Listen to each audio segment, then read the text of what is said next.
डर एक एहसास में आपका स्वागत है। इस चैनल पर आपको सुनने को मिलती हैं डरावनी और सच्ची भूतिया कहानियाँ। अगर आपको ऐसी ही वीडियोस देखना पसंद है तो हमारे इस चैनल को सब्सक्राइब करना ना भूलें। तो अब बढ़ते हैं आज की कहानी की ओर।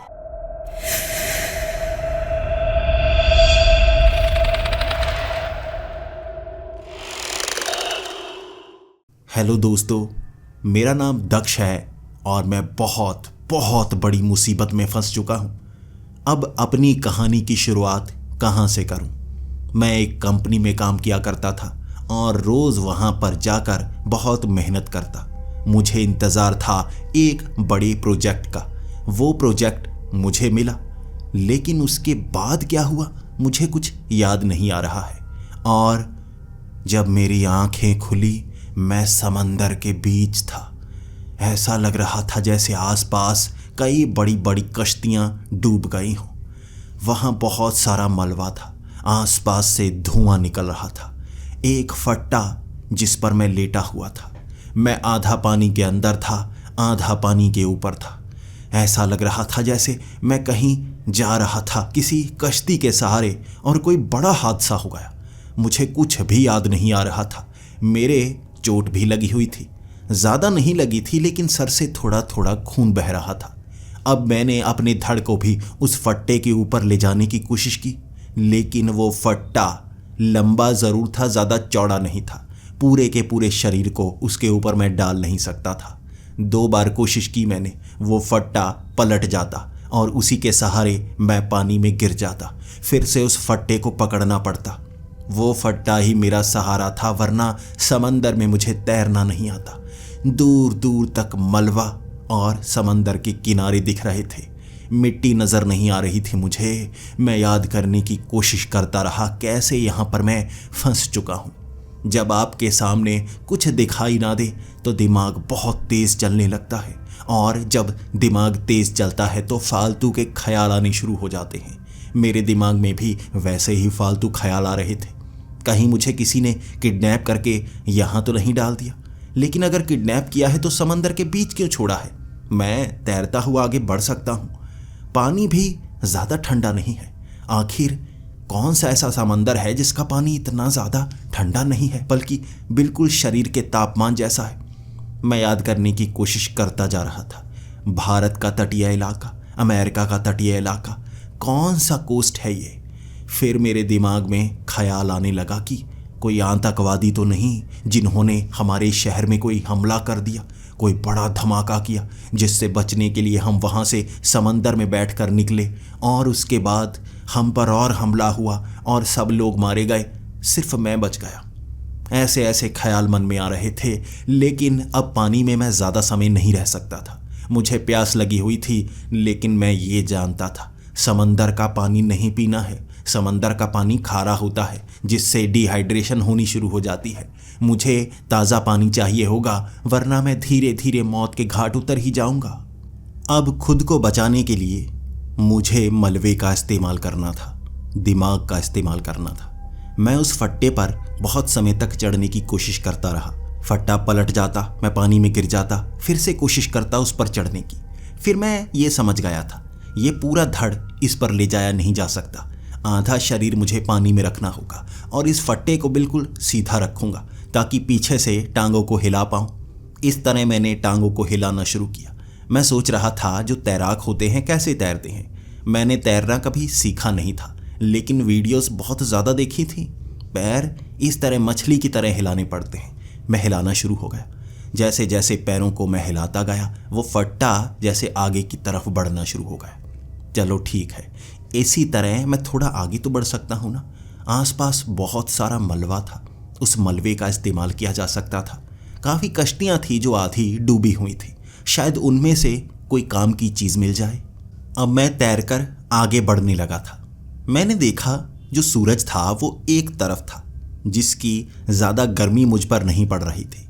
शरीर तप रहा था, लेकिन फिर भी इतना ज़्यादा नहीं कि मुझे मुश्किलात होती। पानी आपके शरीर को ठंडा रखता जाता है। मैं पैर चलाता हुआ उस फट्टे को एक कश्ती के करीब लेकर गया। वहाँ उस कश्ती के आसपास बहुत सारी चीज़ें थी। कई ड्रम पड़े हुए थे, कई बक्से पड़े हुए थे, लकड़ी के बड़े बड़े बक्से थे, काफ़ी ज़्यादा हथियार थे वहाँ पर, तलवारें थीं वहाँ पर। वहाँ अजीब अजीब पुराने ज़माने के हथियार भी थे। उन्हें देखकर भी मुझे बहुत डर सा लगने लगा था, यहाँ दोबारा हमला ना हो जाए। मैं अब उन हथियारों का इस्तेमाल नहीं करना चाहता था। मुझे कोई ऐसी चीज़ चाहिए थी जिससे मैं बच पाऊँ, कोई मुझे ढूंढ पाए, कोई फ्लेयर गन मिल जाए जिसे मैं आसमान में छोड़ दूँ। वहाँ उसे भी ढूंढ रहा था और एक बार मन में ये ख्याल भी आ रहा था, फ्लेयर गन कहीं मैंने चला दी और ये दुश्मनों को पता चल गया, फिर तो मैं मारा जाऊँगा ना।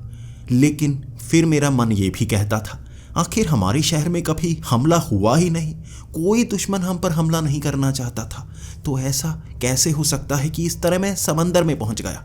मुझे दिमाग पर जोर लगाना होगा, जब जब कुछ याद आएगा तब तक काम कर पाऊंगा।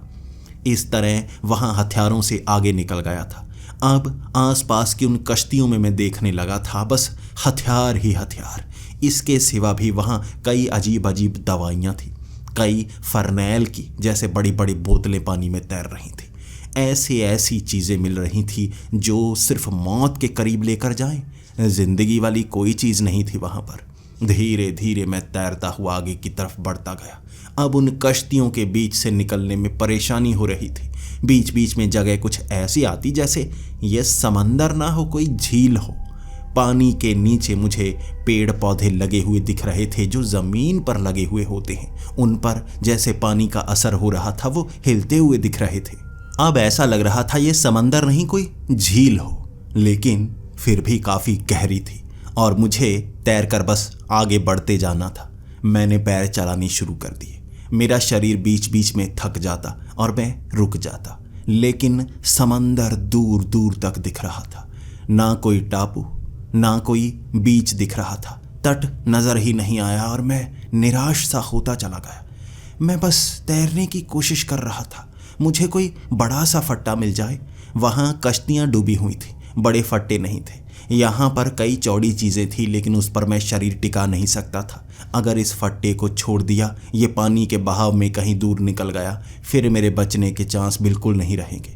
लेकिन तैरते तैरते एक ऐसी जगह पर पहुंचा जहां 4-5 फट्टे आपस में जुड़े हुए थे। वो जैसे लोहे की पत्तियों से जुड़े हुए थे, इसलिए मुझे लगा वो तैर रहे हैं, उस पर वज़न डालकर देखता हूँ। मैंने उसकी तरफ तैरना शुरू कर दिया।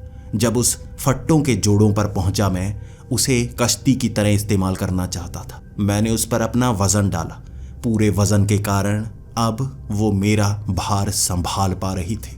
मेरे लिए वो जैसे फट्टों का जोड़ा एक वरदान बनकर आया था। अब इस एक फट्टे को मैं छोड़ना नहीं चाहता था, उसे भी खींचकर इनके ऊपर रख लिया। और अब मैं सोचने लगा, चलो अब मैं पूरी तरह से पानी के ऊपर हूँ, कोई मछली भी मुझ पर हमला नहीं कर सकती। अब ठीक है, अब मैं ढूंढता हूँ कोई ऐसी चीज़ जो इन फट्टों पर मैं रख पाऊँ, खाने पीने की कोई चीज़ ही मिल जाए। अब मैं कोई ऐसे चप्पू ढूंढने की कोशिश करूँगा जिन्हें चलाकर आगे बढ़ पाऊँ। अब मैं पैरों का ही इस्तेमाल नहीं करना चाहता, हाथों का इस्तेमाल भी करना होगा मुझे। छोटे लकड़ी के हिस्से बहुत सारे थे जो वहाँ पर तैर रहे थे। ऐसे ही कुछ लकड़ी के हिस्सों को मैंने पकड़ लिया, अब उन्हें चप्पू की तरह इस्तेमाल करने लगा। इस तरह मेरे आगे बढ़ने की रफ्तार तेज़ हो गई थी। मैं किसी तरह अब आगे निकल पा रहा था। मैं नहीं जानता था पाल कैसे बनाई जाती है। एक कश्ती पर पाल का इस्तेमाल सबसे अच्छा होता है। हवा की दिशा में आप आगे बढ़ सकते हैं, और अगर 3 से 4 पाल सही दिशा में लगाए हों तो आप किसी भी दिशा में जा सकते हैं, हवा की विपरीत दिशा में भी। अब यहाँ पाल कहाँ ढूंढूं मैं? चप्पू को चलाते चलाते अब मैं उन कश्तियों से आगे निकल आया था। गहरे समंदर में दिशा का भी समझ नहीं पा रहा था मैं बस सूरज को देखता हुआ एक दिशा में जाता गया। कुछ ना कुछ तो मिलेगा, कोई कश्तियाँ मिलेंगी, लोग मिलेंगे, हमें बचाने के लिए कोई ना कोई तो आया होगा ना। मैं बस देखता जा रहा था। तभी दूर मुझे एक बड़ी सी बोट नजर आई। ऐसा लग रहा था जैसे समुद्री जहाज हो, लेकिन ये पुरानी लकड़ी का बना हुआ था। नए ज़माने का लकड़ी का जहाज़ नहीं था, वो पुराने ज़माने का लकड़ी का जहाज़ दिख रहा था। अब मैंने चप्पू चलाने शुरू कर दिए। बचने की आखिरी उम्मीद सी नजर आई थी मुझे। मुझे लग रहा था शायद उसके करीब पहुंचा तो उस बड़ी से जहाज़ पर चढ़ जाऊंगा। मैं चलाता गया, लेकिन वो जो जहाज़ था उसकी रफ्तार तेज़ थी, उसे पकड़ पाना बहुत मुश्किल भरा था। लेकिन किस्मत थी मेरी, हवा पीछे से चलने लगी और मैं उस दिशा में अपने इन फट्टों के जहाज़ को लेकर जाने लगा। वो बड़ा सा जहाज़, जब मैं उस पर पहुंचा था, बाहर की तरफ एक रस्सी लटक रही थी।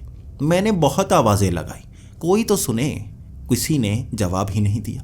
ये पुरानी लकड़ी से बना हुआ जहाज़ था, ऐसा लग रहा था आधा गल गया हो, लेकिन फिर भी पानी पर तैर रहा था, तो इस पर कोई ना कोई तो मौजूद होगा ना। मैं अपने उन फट्टों को छोड़ना नहीं चाहता था। एक तरफ मैंने उनके पास बनी उस कुंडी में उन फट्टों को फंसा दिया। अब मैं रस्सी के सहारे उस जहाज़ पर चढ़ने लगा था। वो जहाज़ काफ़ी ज़्यादा बड़ा था। जब मैं उसके ऊपर पहुंचा तो उसके जो पाल थे वो काले रंग के थे, काफ़ी जगह पर छेद हुआ था, लेकिन उसे चलाया नहीं जा रहा था। वो अपने आप एक दिशा में चल रहा था। अब उस पर मैं खड़ा हो गया और आवाज़ें लगाने लगा, है कोई यहाँ पर? कोई मेरी मदद कीजिए, मैं भूखा प्यासा हूँ, कोई मेरी मदद कीजिए, मुझे बचाइए। वहाँ कोई भी नहीं था। ये काफ़ी बड़ा जहाज़ था जिस पर नीचे जाने की सीढ़ियाँ बनी हुई थी, तो मुझे अच्छी तरह से चेक करना था। मैं ढूंढना शुरू हो गया, कोई ना कोई तो मिलेगा ना मेरी मदद करने के लिए, लेकिन उस पूरे जहाज़ पर कोई मौजूद नहीं था, कोई भी नहीं जिंदा। वहाँ हड्डियों के ढांचे तो बहुत ज़्यादा पड़े हुए थे। वो हड्डियों के ढांचे इस तरह से दीवारों से सटा कर रखे गए थे जैसे किसी ने उन्हें मारकर दीवार के पास रख दिया हो, बिठा दिया हो, और इस तरह वो शरीर धीरे धीरे सड़ा हो, बस हड्डियां बची हों, या वो जिंदा इस तरह दीवारों पर पीठ लगाकर बैठ गए कि बचने की उम्मीद नहीं है। धीरे धीरे वो मारे गए हों। उन हड्डियों के ढांचों ने मुझे हिला कर रख दिया था, मेरी सोच को दूरदर्शिता दे दी थी, और मैं सोचने पर मजबूर हो गया था कि मौत क्या मुझे यहाँ तक तो नहीं ले आई है? क्या मुझे एक ऐसी जगह पर तो नहीं छोड़ा गया है जहाँ से बचा ही नहीं जा सकता? फिर भी जब मौत दिखती है तो बचने की उम्मीद भी नजर आती है, और मैं बस उस एक उम्मीद को ढूंढना चाहता था। मुझे बहुत प्यास लगी हुई थी। मैं पानी कैसे पीता? वहाँ पानी मौजूद नहीं था। शराब मौजूद थी। नीचे कई लकड़ी के मर्तबान बने हुए थे जिसमें शराब भर भर कर रखी गई थी। वहाँ बियर भी रखी गई थी। मैं ये जानता हूँ, शराब से आप प्यास बुझा तो सकते हैं, लेकिन उससे नशा भी होता है। अब बियर में अल्कोहल थोड़ी कम होती है, बियर पी जा सकती है। वो बहुत कड़वी थी, लेकिन फिर भी मैं पीता गया। जब आपको कोई और रोशनी नज़र ना आए तो आप एक छोटी सी चिंगारी में भी खुश हो जाते हैं। मुझे वही खुशी मिल रही थी। मैं वो बियर पीता गया। मैंने लगभग 2 जग बियर पी थी। थोड़ा थोड़ा नशा ज़रूर हो गया था, लेकिन चलो प्यास तो मिट गई थी ना। भूख अभी भी लगी हुई थी और मैं ढूंढना शुरू हो गया कुछ खाने की चीज़। यहाँ खाने की चीज़ क्या ढूंढी जा सकती है? पूरा का पूरा जहाज़ शराब से भरा पड़ा था।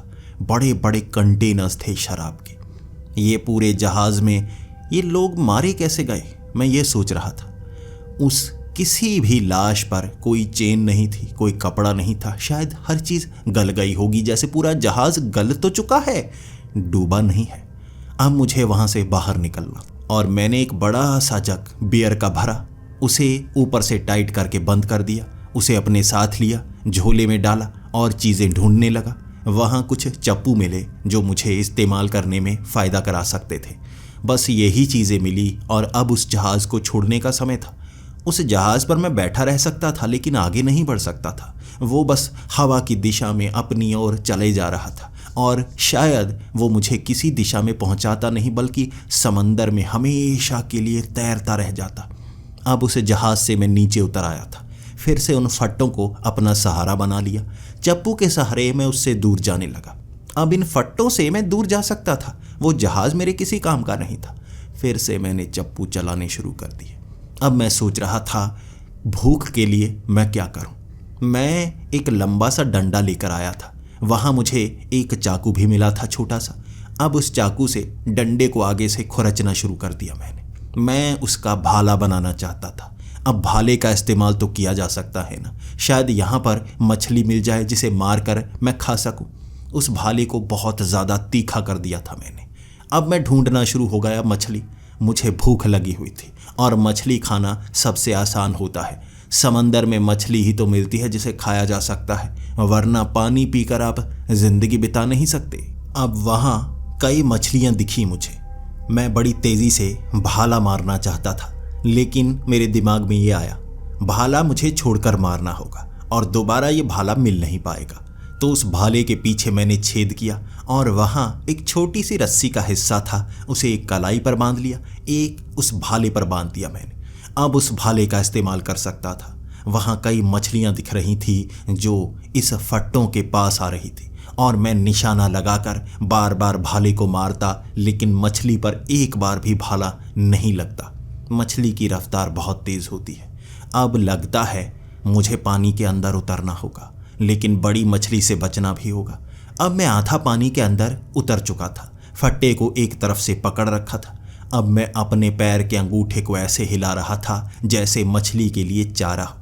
मछलियाँ मेरे पैर के काफ़ी करीब आती और मैं भाला पानी में उन पर मारने की कोशिश करता, लेकिन उन पर टकराता नहीं भाला। काफ़ी समय कोशिश करने के बाद मुझे एक अजीब सी चीज़ का पता चला। उन मछलियों को मारा ही नहीं जा सकता था। भाला कई बार उन मछलियों के आर पार चला जाता, जख्म नहीं होता उनको। ये कैसी मछलियां हैं? जैसे रबर की बनी हुई हूँ, जैसे नकली मछलियां हूँ जिन पर वार किया ही नहीं जा सकता। बड़ी तेज़ी से मैंने वो भाले के कई वार किए थे, लेकिन किसी मछली को जख्म तक ना हुआ। अब मुझे दोबारा फट्टे पर चढ़ना पड़ गया। मैं सोच रहा था, पहले तो मुझे समंदर में छोड़ा गया, फिर यहाँ बाहर निकलने का रास्ता नहीं। अब ये मछलियाँ भी कुछ ऐसी हैं जैसे बनावटी हों। कहीं मुझे किडनैप तो नहीं किया गया एक ऐसी जगह पर जहाँ से मैं बाहर ना निकल पाऊँ। मेरे लिए इतनी बड़ी जगह क्यों बनाई गई हो, या मुझे जानबूझकर टॉर्चर करने के लिए यहाँ पर छोड़ा गया है?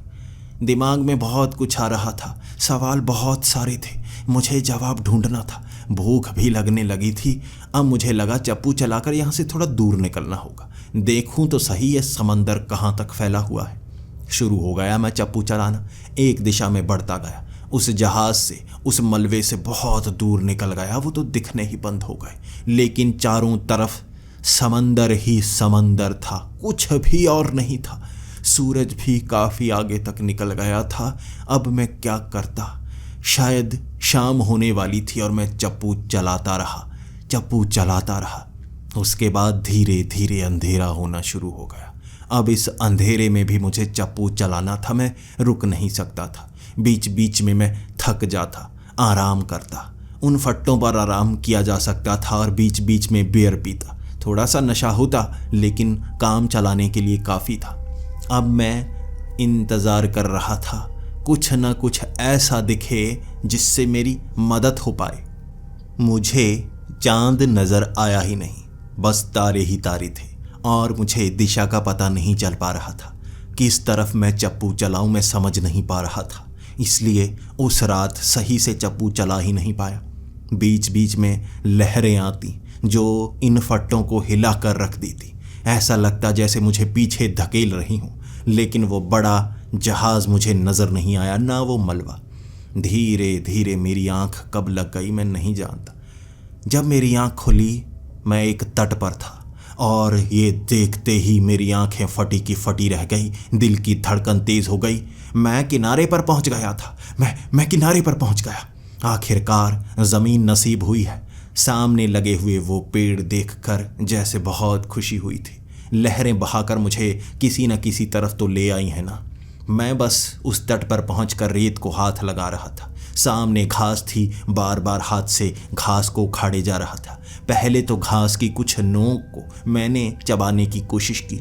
मैंने बहुत समय से कुछ खाया नहीं था, इसे खाकर काफ़ी मज़ा आया। आगे नारियल के पेड़ लगे हुए थे। उसके बाद मैं सोचने लगा, अब पीछे उस फट्टे का इस्तेमाल क्या करूँगा मैं। फिर भी मेरे मन ने कहा संभाल ले उसे। उन फट्टों को खींचकर मैंने उस तट पर चढ़ा दिया। अब मैं आगे बढ़ना चाहता था। तट मिल गया है, शायद आसपास कोई गांव, कोई शहर मिल ही जाए। मैं उन नारियल के पेड़ों के पास, उस और अजीब पेड़ों के पास से निकलता हुआ दूसरी दिशा में बढ़ने लगा और अचानक सामने मुझे फिर से तट नजर आया। शायद मैं एक ऐसी जगह पर था जो बिल्कुल लंबी सी बनी हुई हो, इस तरफ भी तट, उस तरफ भी तट। शायद मुझे किसी और दिशा में जाना चाहिए। फिर मैं सामने वाली दिशा से निकलकर दाईं दिशा में जाने लगा। थोड़ा चला मैं, आगे तट नजर आया। अब इस चीज ने मुझे दहला कर रख दिया था। कोई ऐसी जगह जहां 3 तरफ तट हो। मैं बस डर रहा था चौथी तरफ तट ना मिल जाए। अगर ऐसा हुआ मतलब मैं एक टापू पर हूं। मैं चौथी दिशा में भागना शुरू हो गया और वही हुआ जिसका अंदाजा था। वहां भी समुद्री तट। मैं एक टापू में था और चारों दिशाओं में देखना शुरू कर दिया मैंने। चारों दिशाओं में मुझे कुछ और नजर नहीं आया, बस समंदर ही समंदर। मैं बहकर भी एक ऐसी जगह पर पहुंचा था जो चारों तरफ से जैसे समंदर में घिरा हुआ एक टापू हो। मैं पहचानना चाहता था ये कौन सी जगह है, कौन से देश के समुद्री इलाके में पहुंचा हुआ हूं। मैं बचना चाहता हूं, कहां जाऊं मैं एक जगह पर बैठकर अब रोने ही लगा था। मुझे लगने लगा था यहां से बचने का कोई तरीका नहीं है। कैसे मैं अपनी मंजिल तक पहुंच पाऊंगा, कैसे मैं बच पाऊंगा। लेकिन भूख बहुत ज़्यादा लगी हुई थी और यहाँ खाने के लिए नारियल तो है ना। तो उन पेड़ों पर चढ़ना शुरू कर दिया। पहले तो 2-3 पेड़ों पर चढ़ा, उसके बाद ज़मीन पर गिर गया। मुझे इन ऊंचे ऊंचे नारियल के पेड़ों पर चढ़ना नहीं आता, लेकिन काफ़ी सारी जानकारी मेरे पास थी कैसे इस पर चढ़ा जाता है। मैंने अपने पैरों पर वो रस्सी बांध ली, उसे लपेट लिया उस पेड़ के ऊपर। अब छलांगे लगा लगा कर मैं ऊपर चढ़ने लगा और रस्सी मुझे बचाती गिरने से। इस तरह ऊपर चढ़कर मैंने कई नारियल तोड़े, उन्हें नीचे गिरा दिया। फिर नीचे आकर उन नारियलों को तोड़ना उस चाकू से मुश्किल भरा हो रहा था। अब मुझे लगने लगा जो हथियार थे ना, उनमें से कुछ हथियार ले ही लेने चाहिए थे। हथियार हर बार हिंसा के लिए नहीं होते, कई बार उन हथियारों का इस्तेमाल ज़रूरत के लिए किया जा सकता है। अब उन हथियारों से अगर मैं इन नारियल को छीलता तो आसानी से छील पाता। अब इस छोटे से चाकू से मैं छील नहीं पा रहा था। बहुत मेहनत लगी एक नारियल को काटने में, तब जाकर उसका पानी पी पाया। अब गले को जाकर मज़ा आया था। फिर उसके अंदर वो नारियल खाया मैंने। इस तरह 3-4 और नारियल खाए और उनका पानी पिया, तब जाकर पेट को आराम आया। अब मैं वहीं रेत पर लेट गया था और आसमान की तरफ देखने लगा था। सूरज ऊपर तक चढ़ चुका था। अब काफ़ी ज़्यादा गर्मी लगने लगी थी। मैं समझ नहीं पा रहा था यहाँ पर मैं कैसे ज़िंदा रह सकता हूँ। ये नारियल के पेड़ भी बहुत ज़्यादा नहीं है, कभी ना कभी ख़त्म हो ही जाएंगे। भले ही ये टापू ज़्यादा छोटा नहीं है, बड़ा है, लेकिन पेड़ कम लगे हुए हैं। मुझे यहाँ पर खेती करनी होगी, लेकिन खेती में फसल बहुत समय बाद उगती है। तब तक मैं क्या करूँगा? क्या मुझे तैरकर आगे जाना चाहिए या रुकना चाहिए?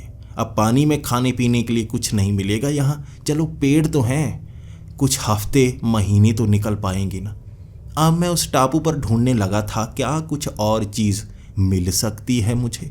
उस टापू को मैं खंगालना शुरू हो गया।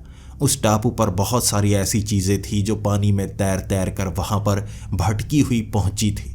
और वो कैन, वो बड़े बड़े से अटैची, वहाँ कई मेकअप का सामान था, कुछ पुराने फटे कपड़े थे। ऐसे कपड़े थे जैसे कैदियों के कपड़े हों। वहाँ पीछे देखा तो काफ़ी ज़्यादा फसल सी लगी हुई थी, लेकिन ये ऐसी फसल नहीं थी जो किसी इंसान ने लगाई हो। ये फसल ऐसे लगी हुई थी जैसे अपने आप वहाँ बीज पहुँच गए हों और बेढंगे तरीके से वो फसल लगी हो। वो गेहूं की फसल थी जो सूखी हुई थी। उसे देखते ही मुझे लगा यहाँ मुझे दिमाग का इस्तेमाल करना होगा। उस गेहूं की फसल को झाड़ झाड़ कर मैं इकट्ठा करने लगा। कई जगह पर घास के बीच में लगी हुई थी और उस फसल की पहचान करनी थी। अब मैं नहीं जानता यहाँ पर कितने समय तक रुकना होगा, लेकिन दिमाग इस तरह से चलाना होगा कि यही मेरा घर है, यहीं मुझे ज़िंदगी बितानी है। कभी ना कभी तो मैं ढूंढ लिया जाऊँगा। तब तक ज़िंदा रहने की हर तरकीब अपनानी होगी मुझे। मैं उस फसल को झाड़ झाड़ कर गेहूं को एक झोले में इकट्ठा करता गया। 15 से 20 किलो फसल इकट्ठी कर ली थी मैंने। अब उस फसल को मैं सीधे खा नहीं सकता था, उन्हें उबाल सकता था। वहाँ एक काले रंग का बर्तन था, अब उस बर्तन में पानी डालकर कुछ फसल डाली और मैंने उबलने के लिए छोड़ दी, क्योंकि धूप ज़्यादा थी, यहाँ गर्मी काफ़ी ज़्यादा थी, इसलिए वो बर्तन भी बहुत गर्म हो रहा था और उसके अंदर धीरे धीरे वो फसल उबल जाती। अब उबले हुए गेहूं को खाया जा सकता था। इस तरह ये मैंने दिमाग लगाया और बाकी की फसल को दोबारा ज़मीन में गाड़ा। वहाँ समंदर के पानी को एक छोटे से मर्तबान में ला कर वहाँ डालता गया। अब दोबारा ये फसल मुझे उगानी होगी। इसी के साथ वहाँ और भी कई तरह के खाने वाली फसल लगी हुई थी। मुझे हर एक का इस्तेमाल करना होगा। यहाँ फसल उगानी होगी, पेड़ उगाने होंगे। अब नारियल के पेड़ों को भी वहाँ उगाना था, लेकिन मैं ये नहीं जानता था नारियल के पेड़ लगते कैसे हैं। तो जितने पेड़ लगे हुए थे उन सब की पहचान करने लगा। खाऊंगा उतना जितना ज़रूरी है, बर्बादी बिल्कुल नहीं करूँगा। बार बार मैं वहाँ पर रोता और हर रोज़ यही काम करता। नारियल खाता, घास खाता, वहाँ पेड़ लगे थे उनके पत्ते खाता, अजीब अजीब तरह के फल थे, मुझे वो खाने पड़ते। 3 दिन मैंने ऐसे निकाले थे और तीसरे दिन शाम के वक्त मैं समुद्री तट पर पहुँच गया था। अब तट पर समंदर की तरफ देखना हर रोज़ का काम बना लिया था। मैं देखना चाहता था कोई ना कोई बोट वहाँ पर आ रही होगी जिसको हाथ दूंगा और वो मुझे यहाँ से वापस घर ले जाएंगे। मैं यहाँ और नहीं रहना चाहता। अब समंदर के तट पर मैं बैठा हुआ था, सामने एक कश्ती नज़र आई।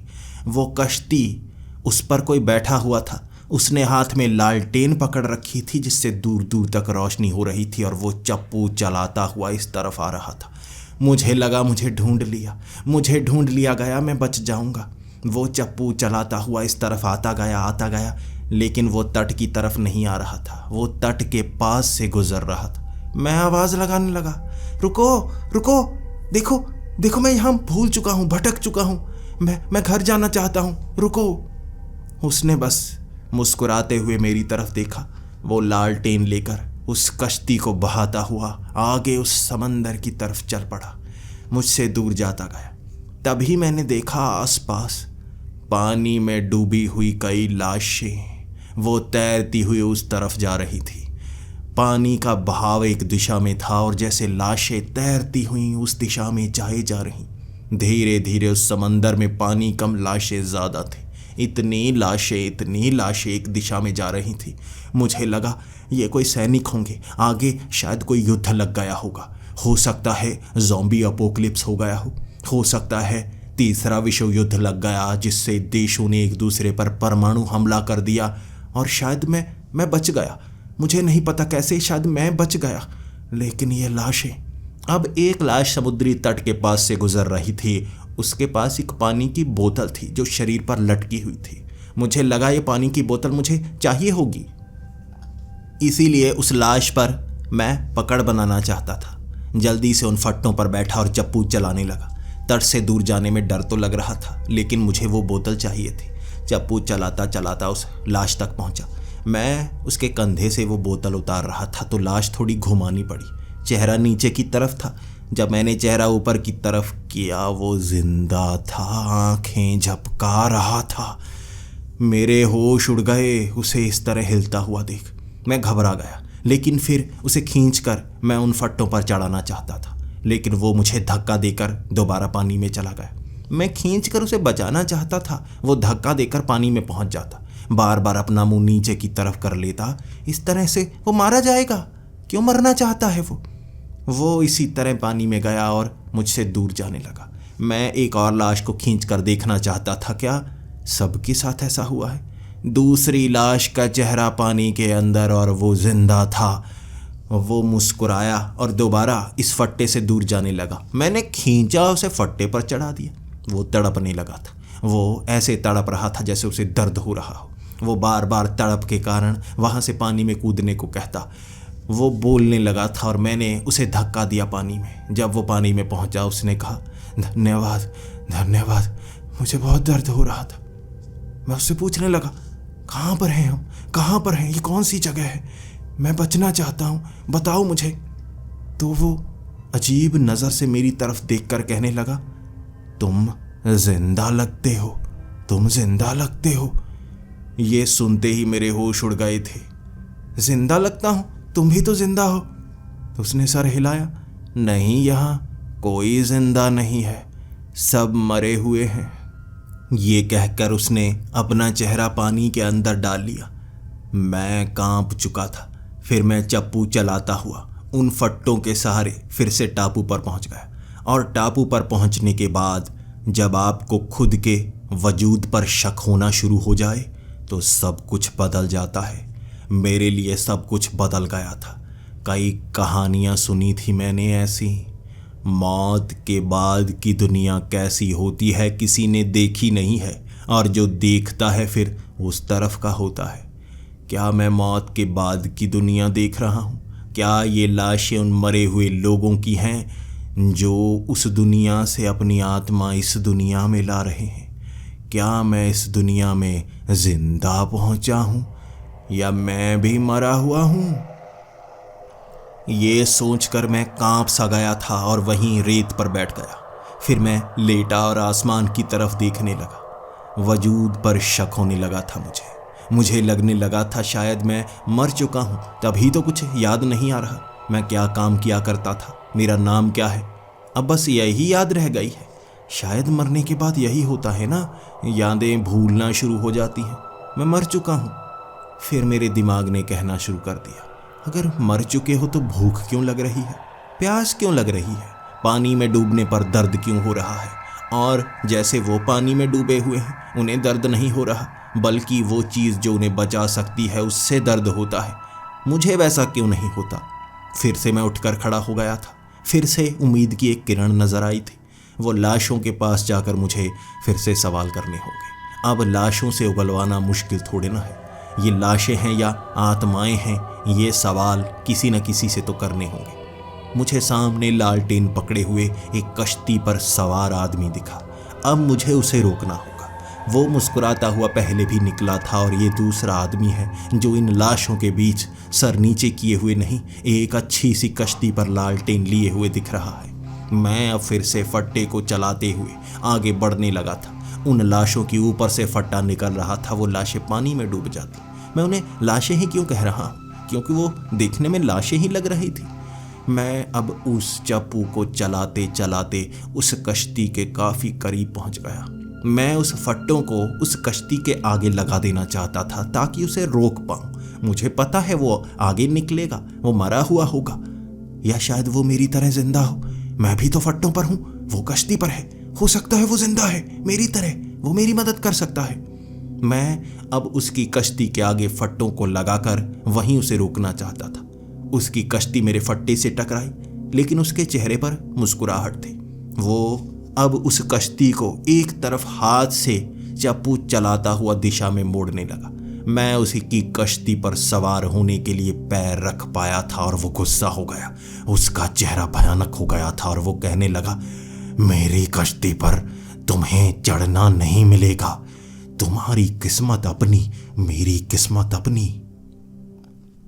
ये सुनकर मैं अपने फट्टे पर वापस आ गया। अब उससे मैं बहस नहीं करना चाहता था। इसके बाद मैं अपने फट्टे पर आकर उसकी कश्ती को भी आगे जाने नहीं देना चाहता था। मैंने उससे सवाल करने शुरू कर दिए। देखो, मैं तुम्हारी कश्ती पर नहीं आना चाहता, मेरे सवाल हैं उनके जवाब दो। फिर वो हैरानी की नज़र से मेरी तरफ देखने लगा। तुम कैसी चीज़ पर सवार हो? यहाँ या तो लाशें पानी में तैरती हुई दिखती हैं या कश्ती पर। तैरते हुए वो हैं जिन्होंने बुरे काम किए हैं, कश्ती पर वो हैं जिन्होंने अच्छे काम किए हैं। तुम किस में आते हो समझ में नहीं आ रहा। मैं पानी में तैर नहीं सकता, मुझे कश्ती मिली है, और पानी वाले किसी ऐसी चीज़ पर नहीं आ सकते जिससे वो पानी से बाहर आ जाए। तुम कुछ अलग लगते हो। मैंने कहा, मैं मरा नहीं, मुझे अपनी मौत तक याद नहीं है। शायद मैं जिंदा हूँ, मुझे दर्द होता है, मेरी सांस फूलती है, भूख लगती है, प्यास लगती है। वो हैरान होकर कहने लगा था, तुम जिंदा शरीर को इस मौत के बहाव वाले समंदर में कैसे ले आए? अगर तुम हमारे साथ उस दिशा में जाते रहे तो उस मौत की दुनिया में चले जाओगे। मरने के बाद हर कोई वहीं पर जाता है। अगर तुम जिंदा हो, तुम्हें इस दिशा में जाना है। यहाँ से आ रहे हैं सब मर मर कर, तुम्हें वहीं से निकलना होगा अपनी दुनिया में। अगर यहीं रहे तो मरे, आगे गए तो मरे, पीछे जाना होगा तुम्हें। अब उसकी बातों का असर मुझ पर हुआ था और सच में ये पानी काफी अजीब शुरू से लग रहा था। ना तो ठंड लगती इसमें, ना गर्मी लगती। अब मैं जानता था कि मुझे उस दिशा में जाना है। मैं बेवजह यहाँ फसल लगा रहा था, मुझे यहाँ से बचकर निकलना होगा। अब मैं वापस उस टापू पर आ गया था। जितनी फसल भी मेरे पास थी वो मैंने पानी में डालकर उबालना शुरू कर दी।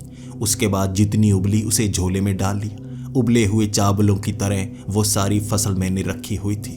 गेहूं को इस तरह से झोले में भरकर मैं अब उस फट्टे पर सवार हो गया था।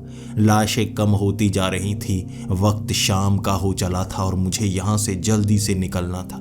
मैं अब उस चप्पू को चलाता हुआ आगे बढ़ने लगा। धीरे धीरे उस गेहूं को थोड़ा थोड़ा खाता। नारियल पानी मैंने अपने साथ उस नारियलों में भर भर कर रखा हुआ था। नारियलों को छीला नहीं था, मैंने उन फट्टों के साथ बांध रखा था। वहां से आगे निकलते निकलते जब टापू दूर जा रहा था मुझे डर लग रहा था। पहली बार मिट्टी नसीब हुई थी, अब दोबारा उसे छोड़ने का समय आ गया था। लेकिन जिस दिशा में मैं जा रहा था मुझे पता नहीं था मैं उल्टी दिशा में न जा रहा हूँ। मैं उन लाशों का सहारा लेता। वो लाशें जिस दिशा में जा रही होती मैं उसके उल्टी दिशा में जाना शुरू हो जाता। बीच बीच में मुझे लाशें दिख रही थी। अब कश्ती वाले बहुत कम हो गए थे। पहले बीच बीच में दूर से कश्ती वाले दिखे थे, अब कश्ती वाले ही जैसे कम हो चुके थे। धीरे धीरे वो टापू कहीं लोप सा हो गया। वो लाशें दिखना बंद हो गई थी। वक्त आधी रात का था और इस मौत की दुनिया से बाहर निकलने की जिद थी मेरी। बार बार थोड़े से गेहूं को खाता, थोड़ा सा नारियल पानी पीता। इस तरह चप्पू चलाता चलाता मैं आगे बढ़ता गया। कोई कश्ती नहीं मिली। धीरे धीरे जैसे नींद आनी शुरू हो गई, लेकिन मैं रोक रहा था खुद को। मौत की दुनिया में नींद भी आपको मौत के करीब ही लेकर जाएगी ना, दूर थोड़े ना लेकर जाएगी। वो लाशें खुद ब खुद आगे की तरफ बढ़ती हैं। वो तैर नहीं रहे थे, यानी कि बहाव उस दिशा में है तो मुझे बहाव से लड़कर आगे बढ़ना होगा। मैं चप्पू चलाता गया और बहुत ज़्यादा थकने के बाद, शायद ये आधी रात का समय हो गया होगा, चांद नज़र नहीं आया मुझे। तारे दिखे थे। दिन के वक्त सूरज चढ़ता है। चांद तो देखे जैसे बहुत दिन हो गए हों, जैसे इस दुनिया में चांद दिखा ही नहीं। अब धीरे धीरे थक कर कब नींद आ गई मुझे नहीं पता। ये शायद मेरी गलती थी, शायद ये मेरी किस्मत थी। जब मेरी आंख खुली मैं समंदर के बीच में था और अब मुझे चारों दिशाओं में बस पानी दिख रहा था। ठंडा पानी। ऐसा लग रहा था जैसे यहाँ पहुँचने के बाद पानी का तापमान भी कम हो चुका हो। इस ठंडे पानी में मेरा शरीर भी जम सकता था। मैं कहाँ पर आ गया हूँ? गलत दिशा में या सही दिशा में? कोई लाश नहीं दिख रही, कोई इंसान नहीं दिख रहा। सवाल मेरे मन में बहुत उठे हुए थे, जवाब देने वाला कोई नहीं था। लेकिन फिर से चप्पू चलाने शुरू कर दिए मैंने। मैं चप्पू चलाता गया। आगे मुझे एक पानी का जहाज नजर आया।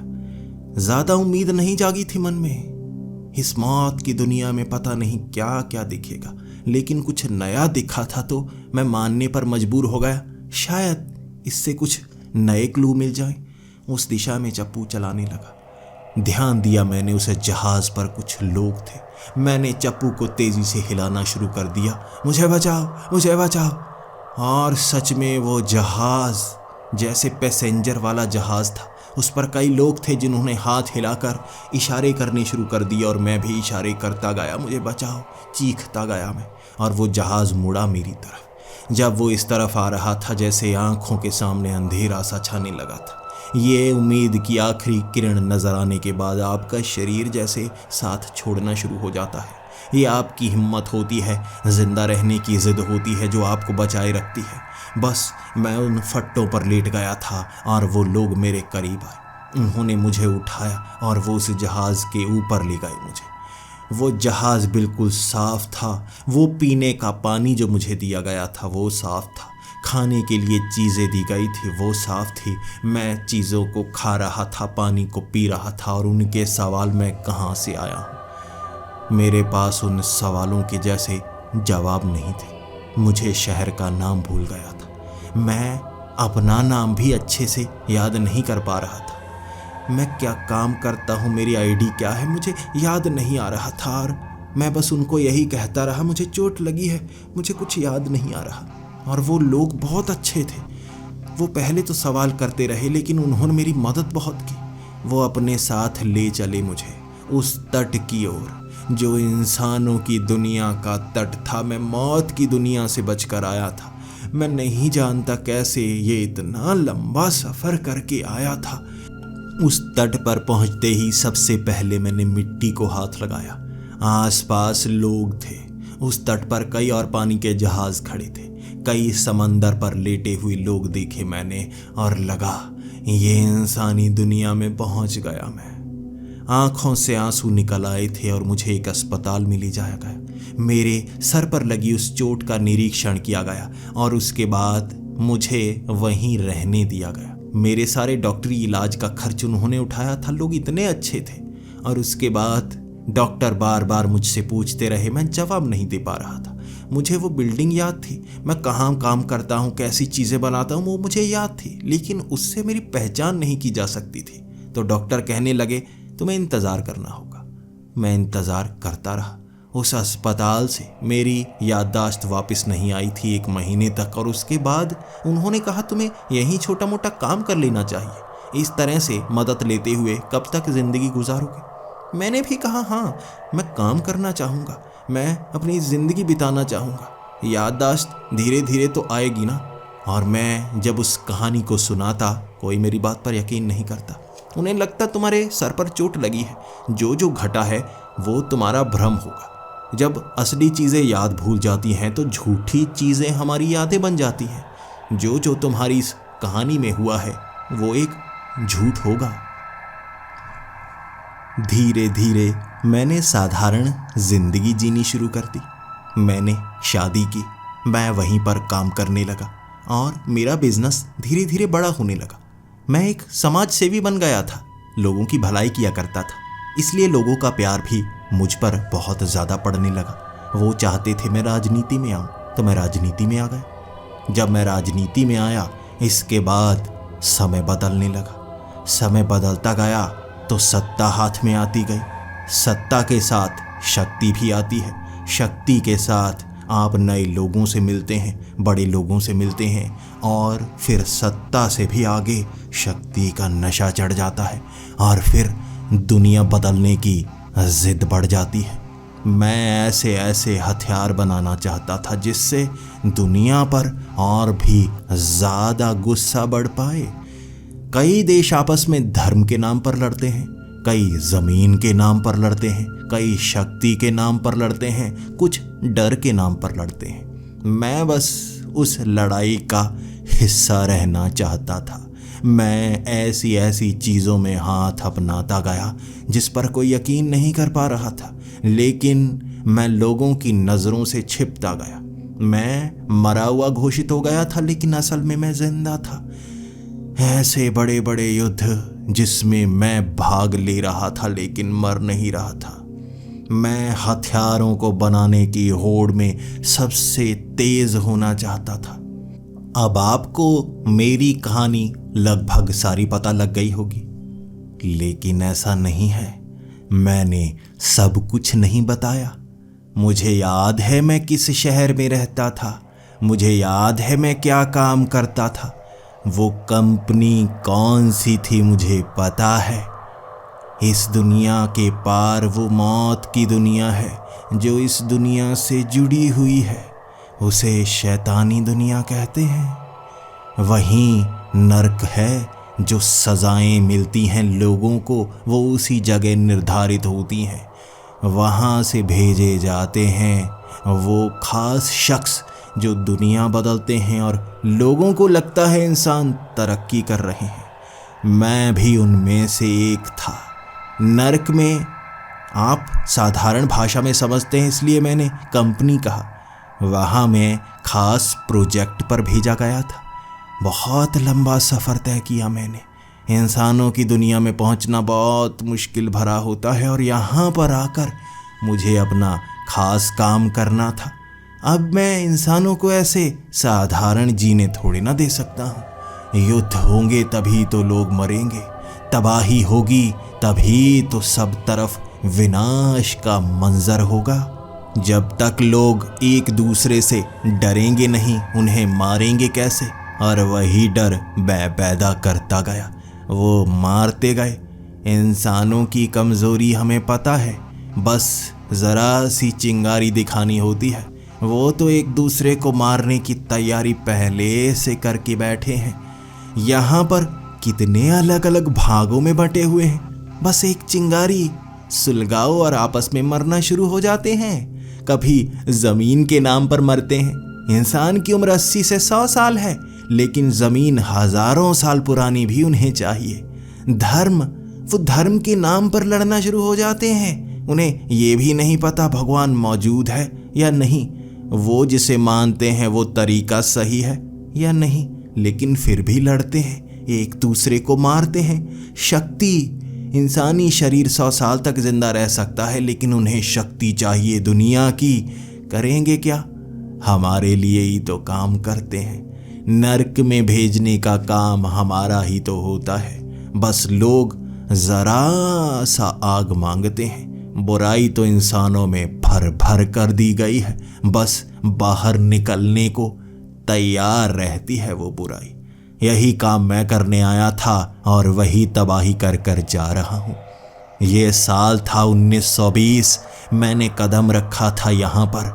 ये साल है 2023, मैं दोबारा ज़रूर आऊँगा। जाने का समय है। मेरे कई साथी बस आते जाते रहते हैं। हम भी यहाँ वेकेशन मनाने आते हैं और वेकेशन पर हम भी बहुत मज़े करके जाते हैं। इंसान सच में दिल लगाए रखते हैं हमारे साथी यहाँ पर हमेशा आते जाते रहते हैं और मेरे जाने का समय है। शायद मेरे कई और साथी अपने काम पर लगे हुए होंगे। आप उन्हें पहचान नहीं सकते, दिमाग पर जोर मत डालिए। आप तो बस साधारण इंसान हैं। लड़िए ज़मीन, धर्म, ताकत के नाम पर। हमें इसी में तो मज़ा आता है।